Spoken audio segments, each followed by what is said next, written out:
Hey, what's up, everybody? True Boxing here. Thank you for coming back to Get Hit with the Truth. So today we are continuing the True Boxing annual top 10s as we end 2024 and enter 2025. Today, this video, we are going to look at my number 3 featherweight in the world right now at 126 pounds, the newly crowned IBF Featherweight Champion and overall two-division world champion, Angelo Leo. And before we get into that, if you could smash the like button, leave a comment, or subscribe to the channel, I really do appreciate any and all support that I can get as I continue to build my channel here. So Leo came into the year not ranked. You know, he was a former champ at 122, but he was kind of a flash in the pan. He had defeated Tremaine Williams on a short notice fight as Williams filled in for Stephen Fulton back in 2020 when Stephen Fulton had to pull out due to COVID. Leo would beat Tremaine Williams to capture the vacant WBO title.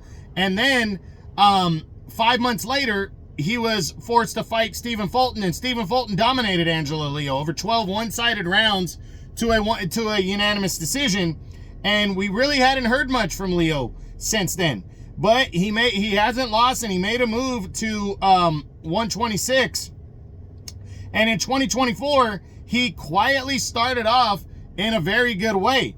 In January, he took on a kind of gatekeeper type opponent, Mike Plania, and knocked him out in 3 rounds to push forward. Then he took on a former world title challenger and a guy that gave Emmanuel Navarrete a tough time before Navarrete stopped him on a body shot, Eduardo Baez, and he scored a convincing unanimous decision victory over him over 10 rounds.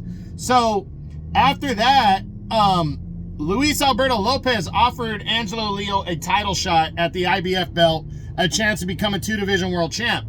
But nobody was taking Leo serious, including myself. I always felt Leo's a tough guy that can bang, but I didn't feel he was like he could box his way to a victory.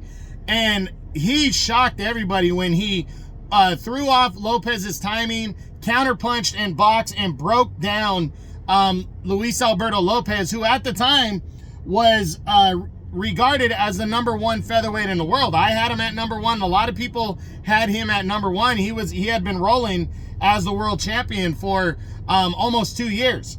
But Leo would break him down and then knock him out cold in the 10th round. It was one of the biggest upsets of the year and one of the biggest knockouts of the year by Angelo Leo, as he would claim the IBF Featherweight Championship of the world and become a 2-division world champion overall.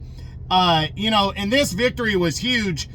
Biggest win of his career for sure, but it also legitimized him as a world champion because a lot of people looked at him as a paper champ following the win, or following the his run at 122 that ended quickly. So this was a big, huge win for him.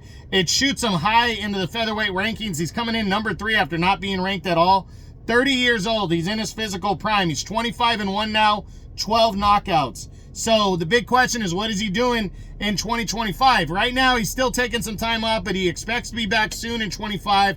I have a feeling the IBF is going to mandate him to fight number 1 contender Tomoki Kameda. I think Leo will beat Kameda, to be honest, if that happens, but we got to wait and see. But I hope that happens. I would love to see Angelo Leo and Nick Ball go at it to unify belts. I would love to see Angelo Leo and Rafael Espinosa go at it. I mean, shit, if Stephen Fulton Jr.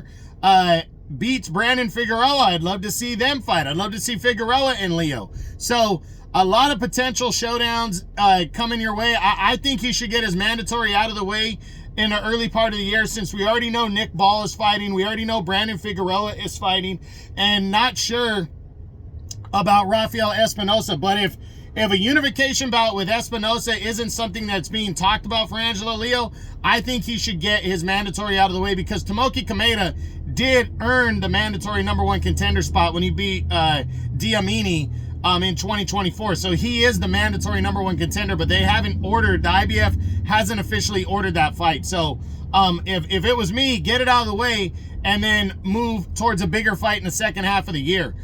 So we'll see what happens, but big win. Angelo Leo's the star on the rise, and that's it. That's what I got. So this was my number 3 featherweight in the world right now at 126 pounds as the TRU Boxing annual top 10s continue. I hope you enjoyed the video. If you did, smash the like button, leave a comment, or subscribe to the channel. I appreciate any and all support. This is TRU Boxing, and you've been hit with the truth.